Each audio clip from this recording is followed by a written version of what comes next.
La nueva película de Blancanieves ha sido un desastre. Críticas feroces, cambios cuestionables en la historia y un fracaso evidente en taquilla. Pero más allá del escándalo, ¿es solo una historia infantil o esconde algo más profundo? Soy Cecil, bienvenidos a Filosofía de Closet. Hoy exploraremos los mensajes detrás de las versiones de Blancanieves. Jakob y Wilhelm Grimm fueron dos intelectuales alemanes del siglo XIX que estudiaron leyes como su padre, pero en la Universidad de Marburgo, donde tuvieron el contacto con dos grandes filósofos, Brentano y Herder, que justamente son autores que hablan sobre el valor de la tradición oral y la cultura popular germana. Con esta influencia, los hermanos Grimm se dedicaron a recopilar los relatos que se contaban desde la Edad Media. Su objetivo era identificar la esencia de la cultura germánica, la historia, la lengua, la evolución lingüística y la visión del mundo.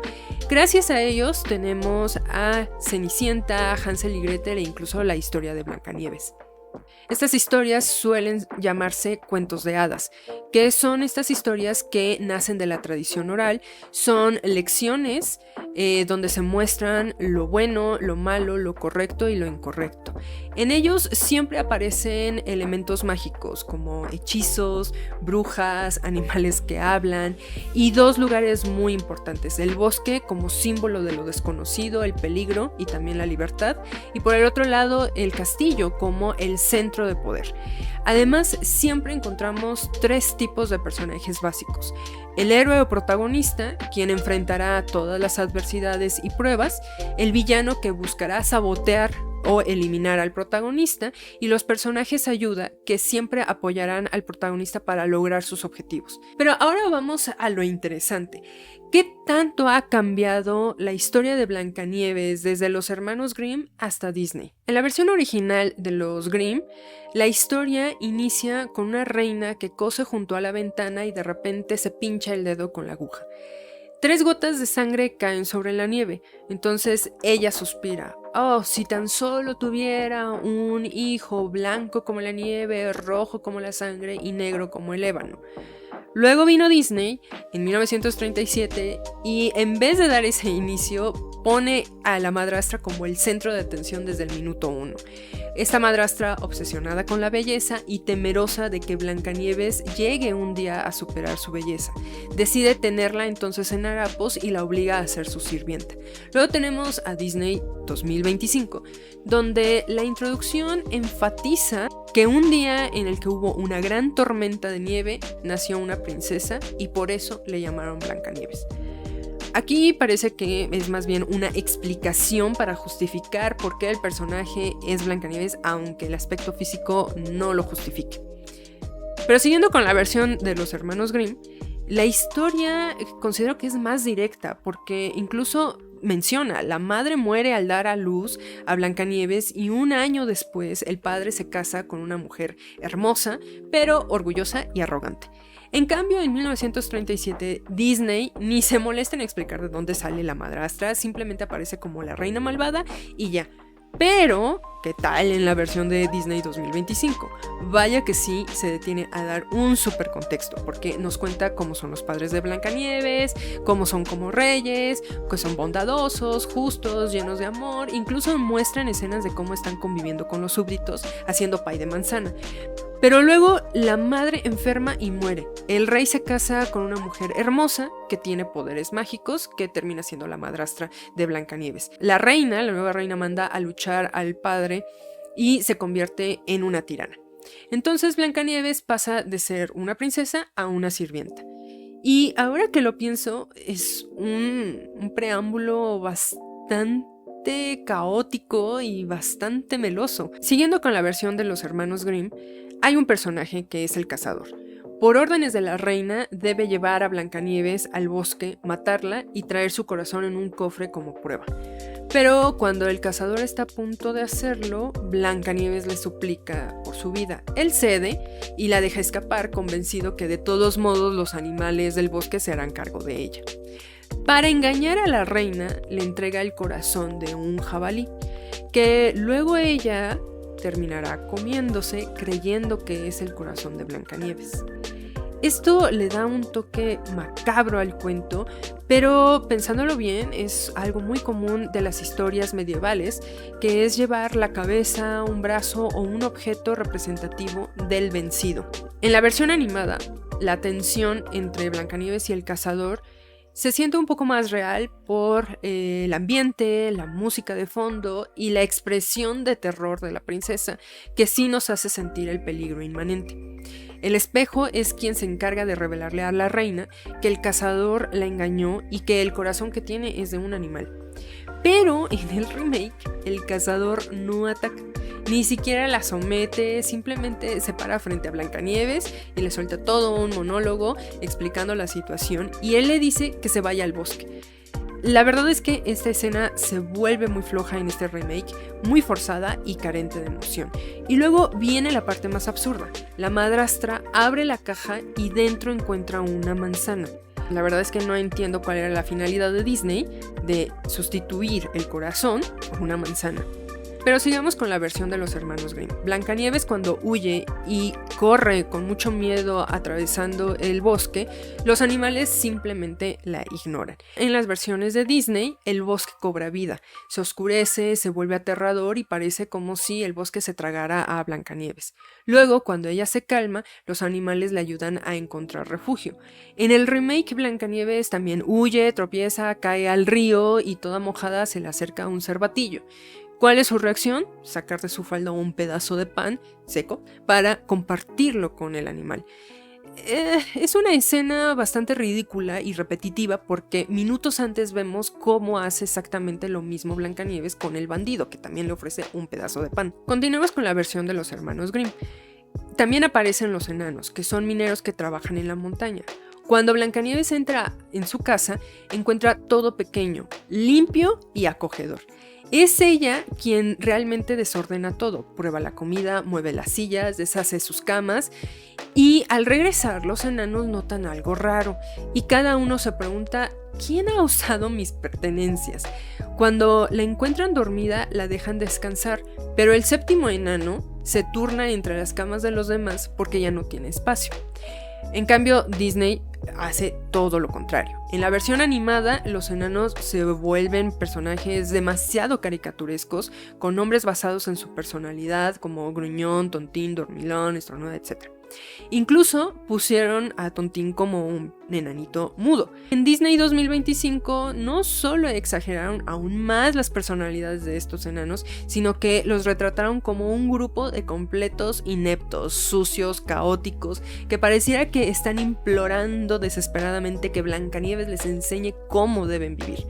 Y ahí es donde llega una escena, a mi juicio, bastante barata. O sea, Blancanieves ve que se están burlando de Tontín y con la típica actitud de soy niña buena que defiende al marginado, lo protege y así se gana su respeto. A Disney la verdad es que no le bastó con hacer hablar a Tontín en esta versión, sino que además hizo de Blancanieves una aliada de los oprimidos. Siguiendo con la versión de los hermanos Grimm, el príncipe también aparece, pero simplemente aparece porque pasa por la cabaña de los enanos, se fija en el féretro de cristal con una joven muy bella y decide que la quiere. Negocia con los enanos para llevársela. Al transportarla, sus sirvientes tropiezan con las ramas de los árboles y el golpe hace que Blancanieves escupa el trozo de manzana envenenado.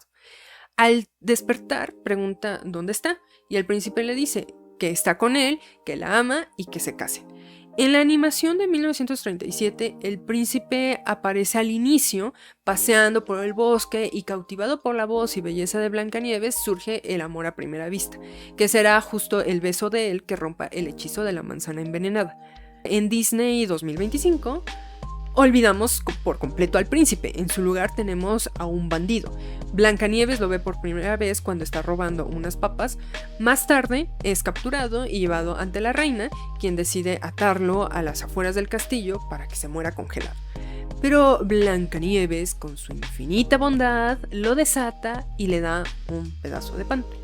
Y aquí es donde pasamos de ver a un príncipe en las versiones anteriores a un ladrón que se enamora con ella porque le dio un pedazo de pan. Siguiendo con la versión de los hermanos Grimm, también aparece la madrastra, como ya lo habíamos dicho, y funge como la villana, porque intenta eliminar a Blancanieves, pero en esta versión hay 3 intentos por parte de ella. Primero, con un listón de seda que usa para asfixiarla, luego con una peineta envenenada y finalmente con la famosa manzana roja. Cada vez que Blancanieves cae, los enanos la encuentran y la salvan, pero le dan advertencias, que no deje entrar absolutamente a nadie cuando ella esté sola. En el último intento, la reina se disfraza de pueblerina y al notar la desconfianza de Blancanieves, la reina muerde primero la parte blanca de la manzana y le ofrece la parte roja a Blancanieves. Ella, muy ingenua, confía y cae en la trampa. En la versión animada se centra únicamente en la manzana envenenada, que solo el beso del amor verdadero puede lograr acabar con el hechizo. Entonces se transforma en una anciana con una pócima que ella crea y al encontrar a Blancanieves le ofrece la manzana como un fruto mágico que concede todos los deseos. La joven ilusionada la muerde y cae inconsciente. En Disney 2025, como en la animación, vemos cómo la madrastra está preparando su pócima para transformarse en anciana, fabrica la manzana envenenada, pero luego cuando llega a la cabaña de los enanos, esta anciana le dice a Blancanieves que trae un mensaje de Jonathan, el bandido, y le muestra el collar que ella en algún momento ya le había dado. Ella decide reunirse con él, pero la anciana empieza a hablar del bondadoso rey, del pasado, y sin motivo aparente le ofrece una manzana, para que la vaya comiendo en el camino, y Blancanieves, sin razón alguna, la muerde. Parece que en este momento ya le surgía a Disney acabar con la historia, que se desmayara y cumplir así con la historia original. Siguiendo con los hermanos Grimm, el final de la historia es cuando la reina es invitada a la boda de Blancanieves y el príncipe. Ella, indecisa, pues termina asistiendo, entonces reconoce a Blancanieves, se llena de rabia y miedo, pero mientras tanto ya le fueron preparadas unas zapatillas de hierro al rojo vivo, obligan a la madrastra a ponérselas y bailar hasta la muerte. La verdad es que es un final muy trágico y oscuro para una reina, pero desde la visión de los orígenes del folclore alemán es una muy buena enseñanza para temer los castigos de los actos malos. En cambio, en la versión animada, los animales alertan a los enanos de que Blancanieves está en peligro, llevándolos de vuelta a la cabaña, descubren que no reacciona y lloran su muerte. En esta versión, los enanos hacen justicia por su cuenta. Persiguen a la madrastra en una tormenta, ella intenta lanzarles una roca desde un acantilado, pero un rayo parte la piedra y cae al vacío. Blancanieves, como justo en el cuento de los hermanos Grimm, es colocada en un féretro de vidrio en lo alto de la montaña. El príncipe, quien ya había aparecido antes en la historia, la besa y rompe el hechizo. Y así, el final es el clásico Vivieron felices para siempre. Luego en el remake, después de que los enanos lloran sobre su cuerpo, Blancanieves es colocada sobre una roca, en vez de un féretro de cristal con oro. Pero bueno, llega el bandido, Jonathan, llega corriendo, la ve y le da un sutil beso. Ella despierta, emocionada de verlo, le da otro beso más largo. Aquí claramente Disney quería evitar la controversia del beso sin consentimiento, pero el resultado es fatal porque se siente artificial e incluso hasta ridículo. En esta versión, es más, hasta extendieron la historia donde Blancanieves lidera a los enanos y a los bandidos en una rebelión contra la reina para recuperar el trono. Blancanieves entra al reino y el pueblo la va reconociendo. Cuando la reina ordena su arresto, Blancanieves la enfrenta y va mencionando los nombres y ocupaciones de los ciudadanos en la época del rey. Esa escena, la verdad es que está muy fuera de lugar, no se siente como parte natural del personaje. Finalmente, en su desesperación, la reina va con el espejo y le repite que Blancanieves es la más hermosa por su interior. Entonces la reina, en su enojo, destruye el espejo y es absorbida por este. A mi parecer, la versión de los hermanos Grimm es mucho más profunda porque Blancanieves experimenta diversas situaciones que la obligan a enfrentar sus miedos. Debe aprender a valorar las advertencias de los enanos, incluso a identificar cuándo desconfiar de los demás. Los enanos no solo la protegen, sino que también la educan, y el matrimonio en esta versión simboliza el paso de la infancia a la adultez. La animación mantiene de manera muy simplificada los elementos cruciales del cuento de los hermanos Grimm, pero a mi gusto pone una Blancanieves bastante ingenua y muy deseosa de casarse con su príncipe, lo que termina siendo del personaje un perfil muy meloso y muy cursi. En la versión del remake convierten a Blancanieves en una heroína moralizadora. En vez de que ella crezca como personaje, es más bien ella la que les enseña a los demás cómo pensar, sentir y actuar. Es demasiado perfecta, demasiado compasiva, demasiado bondadosa, y esto no solo la vuelve inverosímil, sino también aburrida. En su intento por modernizar el cuento, la verdad es que Disney le quitó la complejidad, los matices que hacían que Blancanieves fuera un personaje que lograba sentirse más cercana, más humana. Pero ahora cuéntame con qué versión de Blancanieves te quedas. ¿Prefieres la crudeza de los hermanos Grimm, el romance clásico de Disney o la Blancanieves que derroca la tiranía?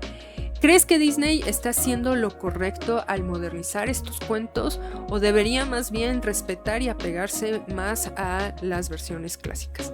También dime qué otro cuento de los hermanos Grimm te gusta bastante o te gustaría leer.